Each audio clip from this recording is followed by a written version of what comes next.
আসসালামু আলাইকুম প্রিয় শিক্ষার্থীরা, রোটারি স্কুল অ্যান্ড কলেজ কর্তৃক আয়োজিত অনলাইন ক্লাস 2022 এর পক্ষ থেকে সপ্তম শ্রেণীর শিক্ষার্থীদের জানাচ্ছি আন্তরিক শুভেচ্ছা ও সালাম। আশা করি তোমরা সবাই ভালো আছো, আমিও তোমাদের দোয়ায় ভালো আছি। বিগত দিনে বেশ কয়েকটি ক্লাস তোমাদের নিয়েছি। আশা করি ক্লাসগুলি তোমরা মনোযোগ সহকারে দেখেছো ও বোঝার চেষ্টা করেছ।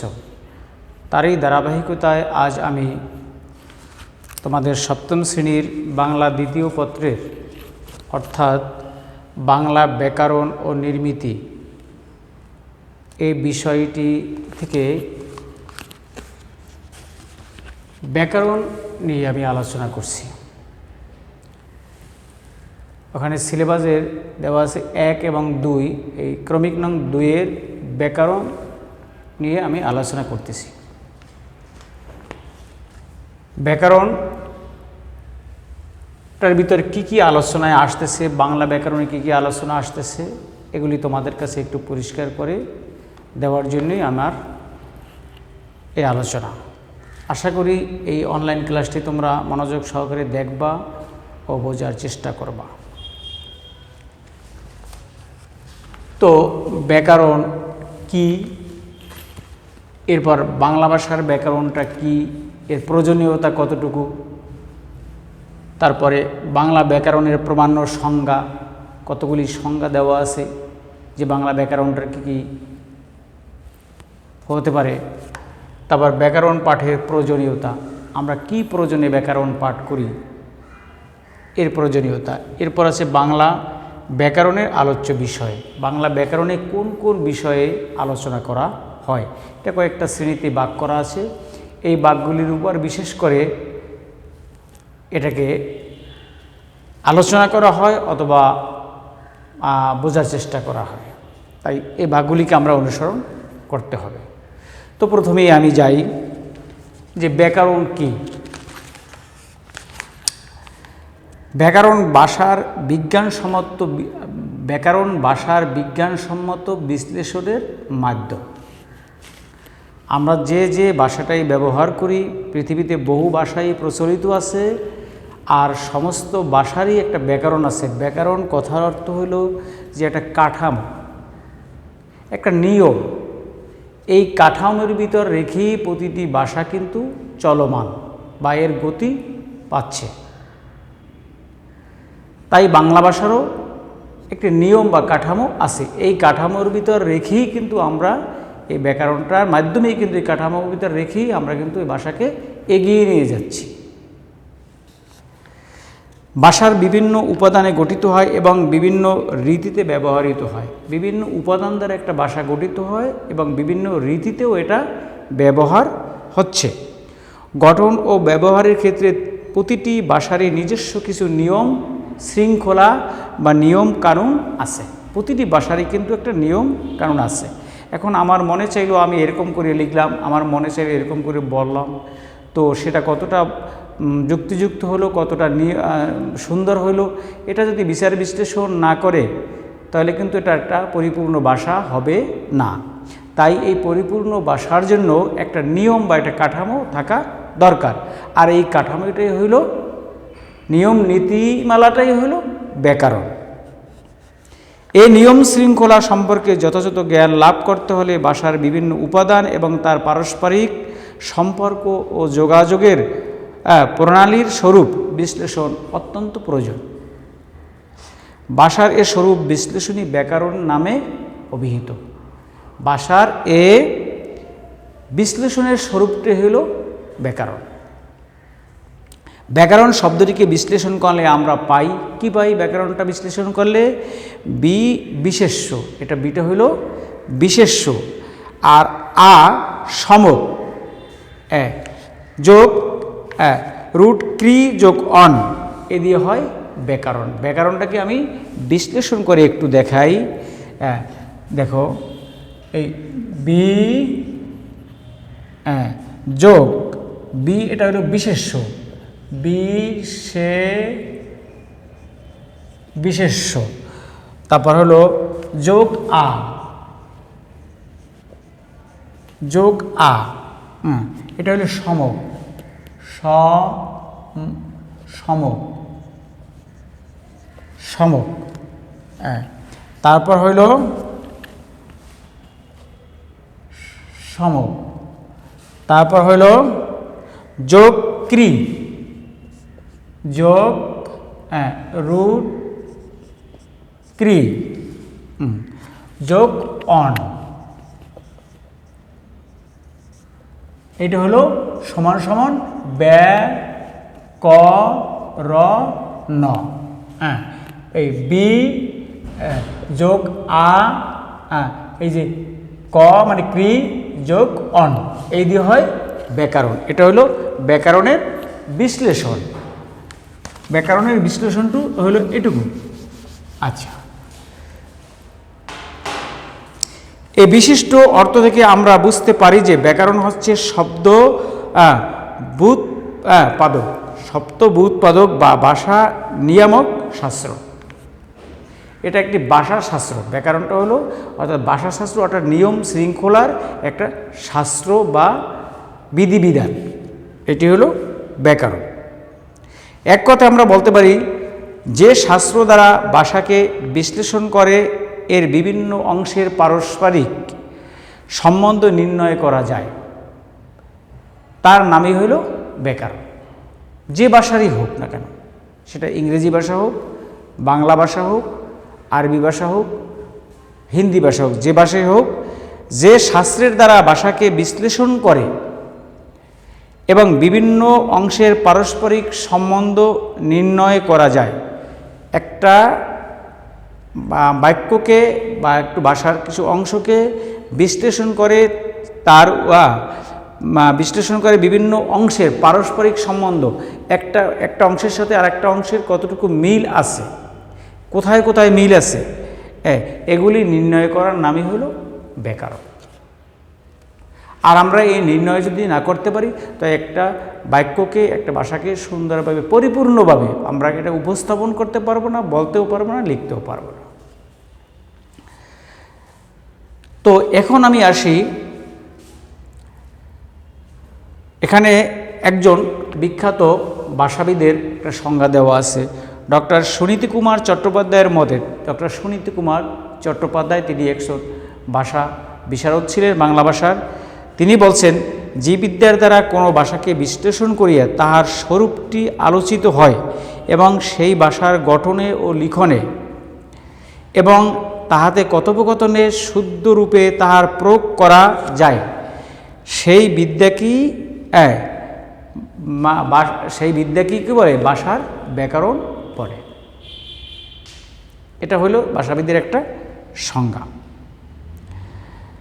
আবার ব্যাকরণ সম্পর্কে ডক্টর সুকুমার সেন বলেন, সুকুমার সেন কি বলছেন? যে বইয়ের ভাষার বিচার ও বিশ্লেষণ আছে তাই ব্যাকরণ। যে বইয়ের ভাষায় বিচার ও বিশ্লেষণ আছে তাই ব্যাকরণ। উনি একটু সংক্ষেপ করে বলছেন। মনির চৌধুরী কি বলেছেন দেখো, একজন ভাষা বিশারদ, যে শাস্ত্রে কোনো ভাষার বিভিন্ন উপাদানের প্রকৃতি ও স্বরূপের বিচার বিশ্লেষণ করা হয় এবং বিভিন্ন উপাদানের সম্পর্কেও নির্ণয় করা ও প্রয়োগবিধি বিশদভাবে আলোচিত হয়, তাই হইল ভাষার ব্যাকরণ। এটা হলো যে কোনো ভাষা হইতে পারে, তা বাংলা ভাষা হোক বা অন্য কোনো ভাষা হোক। তো আমরা এই বাংলা ভাষায় এবার আসি, আমরা বাংলা ভাষার ব্যাকরণ নিয়ে। বাংলা ভাষা একটি সমৃদ্ধ ভাষা। আমাদের ভাষাটা কিন্তু একটা সমৃদ্ধ ভাষা, বেশ পরিপূর্ণ ভাষা। আমাদের ভাষার দ্বারাই সব কিছু মনের ভাব কিন্তু প্রকাশ করা যায়, এরকম আমরা কিন্তু ভাষাটাকে গুছিয়ে নিয়েছি। এ ভাষার ধ্বনিতাত্ত্বিক, রূপতাত্ত্বিক বা গঠনগত নিয়ম শৃঙ্খলা রয়েছে। এর সবগুলি যতগুলি নিয়ম শৃঙ্খলা ভাষায় থাকা দরকার ব্যাকরণগত দিক দিয়ে, সেগুলি কিন্তু বাংলা ভাষায় আছে। সুতরাং এখানে বলা যায়, সুতরাং যে পুস্তকে বাংলা ভাষার বিভিন্ন উপাদানের প্রকৃতি ও স্বরূপের বিচার বিশ্লেষণ করা হয় এবং বিভিন্ন উপাদানের সম্পর্ক নির্ণয় করা ও প্রয়োগবিধি বিশদভাবে আলোচিত হয়, তাই হইল বাংলা ভাষার ব্যাকরণ। সংজ্ঞাটা সুন্দর করে এখানে দেওয়া আছে। তাহলে বাংলা ভাষার ব্যাকরণে আমরা সংজ্ঞাটা পেয়েছি কি, যে পুস্তকে বাংলা ভাষার বিভিন্ন উপাদানের প্রকৃতি ও স্বরূপের বিচার বিশ্লেষণ করা হয় এবং বিভিন্ন উপাদান এর সম্পর্ক নির্ণয় করা ও প্রকৃতি বিশদভাবে আলোচিত হয়, তাই হইল বাংলা ভাষার ব্যাকরণ।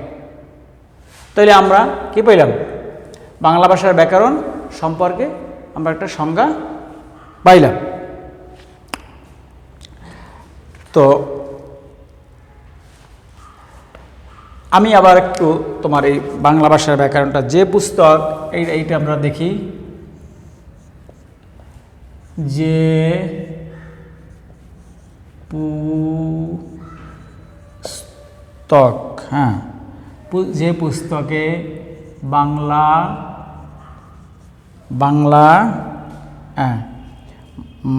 ভাষার বিভিন্ন উপাদান, বাংলা ভাষার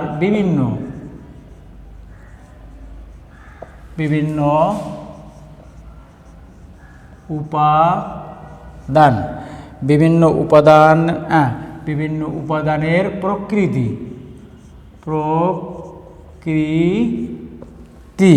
ও স্বরূপের বিশ্লেষণ ও স্বরূপের বিচার বিশ্লেষণ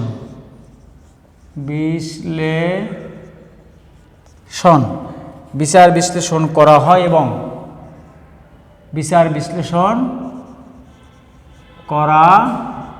হয় এবং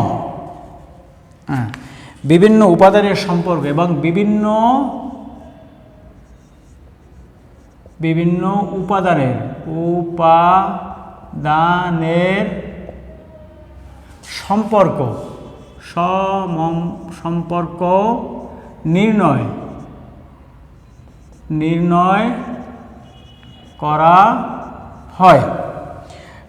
করা হয়, তাই হইল বাংলা ভাষার ব্যাকরণ। তাই হল বাংলা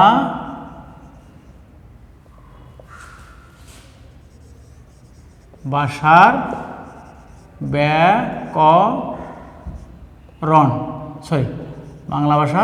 ব্যাকরণ। এগুলো আমাদের কিন্তু সংজ্ঞাটা, যে পুস্তকে বাংলা ভাষার বিভিন্ন উপাদানের প্রকৃতি ও স্বরূপের বিচার বিশ্লেষণ করা হয় এবং বিভিন্ন উপাদানের সম্পর্ক নির্ণয় করা হয় এবং তা বিশদভাবে আলোচনাও করা হয়, তাই হইল বাংলা ভাষার ব্যাকরণ। তাহলে আমরা ব্যাকরণের সংজ্ঞাটা পেলাম।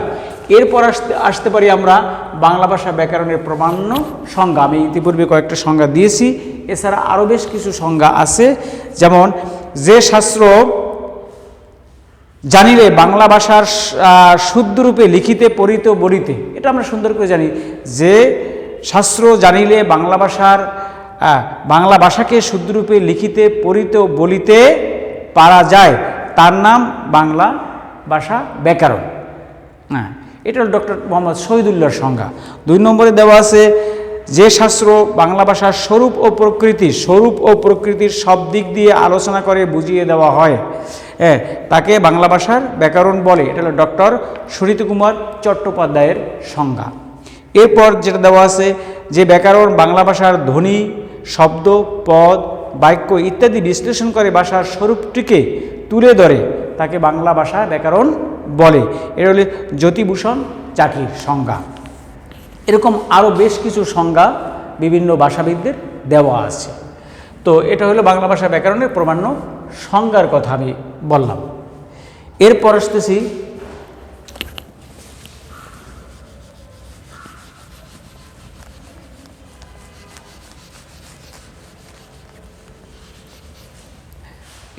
আসতেছি ব্যাকরণ পাঠের প্রয়োজনীয়তা। আমাদের ব্যাকরণ পাঠের প্রয়োজন কেন?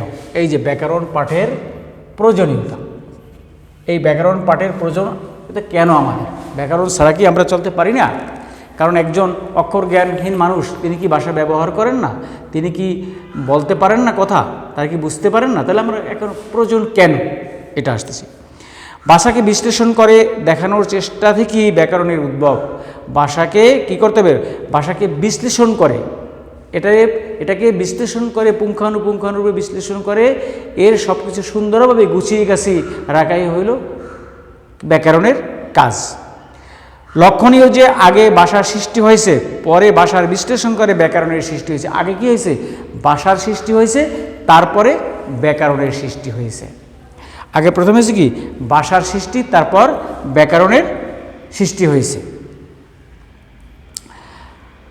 আগে যদি আমি একটা ঘর তৈরি না করি তাহলে তো তার বেড়া দিতে পারবো না চতুর্দিকে, নাকি তার জালনা দরজা এগুলো আমি দিতে পারবো না। তাহলে আগে আমাকে ঘরটা তৈরি করতে হবে, আগে আমাকে বাসাটা তৈরি করতে হবে, তারপর হবে এর খুঁটিনাটি যে জিনিসগুলি আছে সেগুলি, অর্থাৎ ব্যাকরণটা নিতে হবে। এগুলি ভাষার সঙ্গে ব্যাকরণের সম্পর্ক ওতপ্রোতভাবে জড়িত। ভাষা বহতা নদীর মতো গতিশীল। ভাষা যেরকম নদীর স্রোত যেরকম গতিশীল, বিভিন্ন দিকে এঁকে বেঁকে চলে যাচ্ছে সমুদ্রের দিকে, ভাষাও এরকম গতিশীল।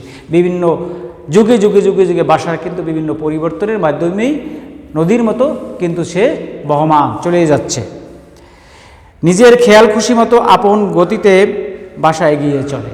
নদী যেমন নিজের খেয়াল খুশি মতো সে সাগরের দিকে ধাবিত হচ্ছে, ভাষাও তেমনি সময়ের কালের পরিবর্তনে সামনের দিকে এগিয়ে যাচ্ছে।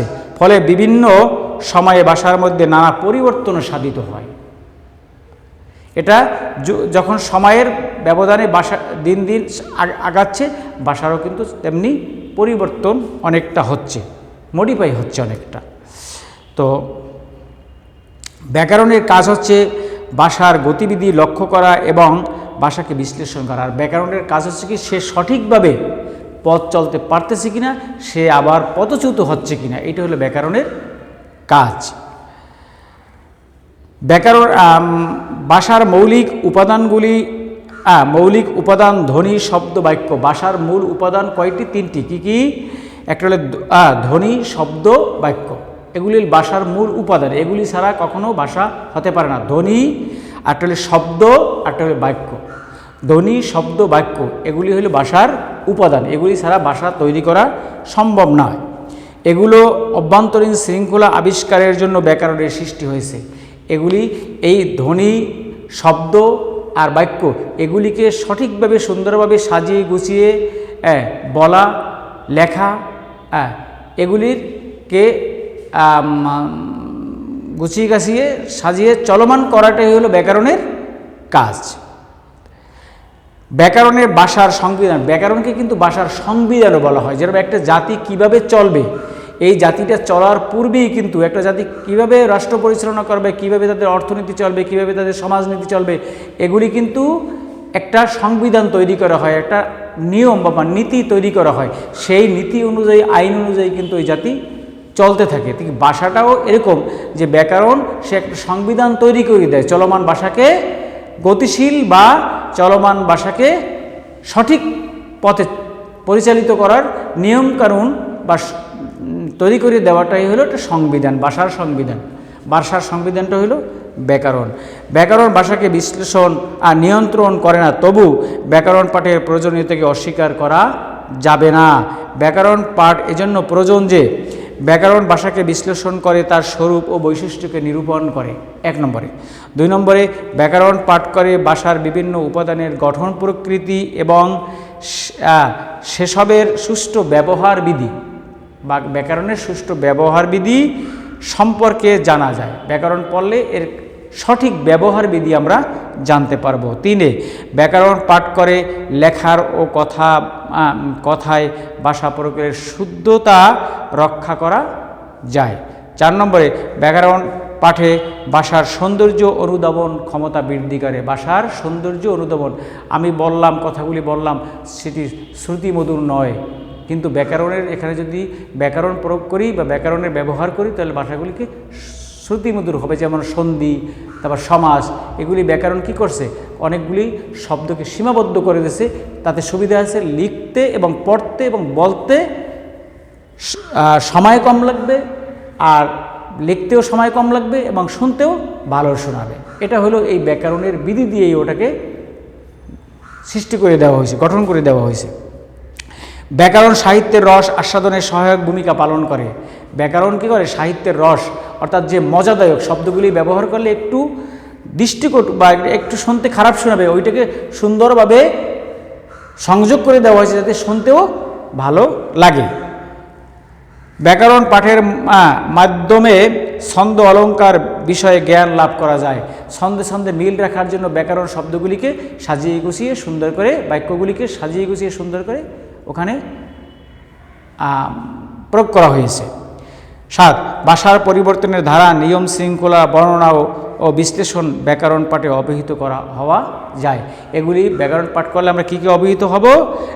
ভাষার পরিবর্তনের ধারা, কী কী পরিবর্তন হয়েছে, নিয়ম শৃঙ্খলা, এর বিশ্লেষণ ইত্যাদি সম্পর্কে আমরা অবহিত হতে পারব। এরপর আসতে পারি আমরা বাংলা ব্যাকরণের আলোচ্য বিষয়। এই যে বাংলা ব্যাকরণটার কিছু আলোচ্য বিষয় আছে, বাংলা ব্যাকরণের কিছু কিছু আলোচ্য বিষয় আছে। কি কি দেখো, প্রথমে আসি আমরা ধ্বনি শব্দ বাক্য অর্থ। ভাষার 4টি মৌলিক উপাদান। ভাষার কয়টি মৌলিক উপাদান? 4টি। একটা হলো ধ্বনি শব্দ বাক্য অর্থ। ধ্বনি শব্দ বাক্য অর্থ ভাষার 4টি মৌলিক উপাদানের ভিতর একটা হলো ধ্বনি। দেখো 1 নম্বরে এই ধ্বনি, একটা হলো ধ্বনি, আর একটা হলো 2 নম্বরে কোনটা? শব্দ। শব্দ 3 নম্বরে বাক্য, 4 নম্বরে অর্থ। এই 4টি হলো কি? এই 4টি কি? মৌলিক মৌলিক উপাদান। এই 4টি কি? 4টি মৌলিক উপাদান।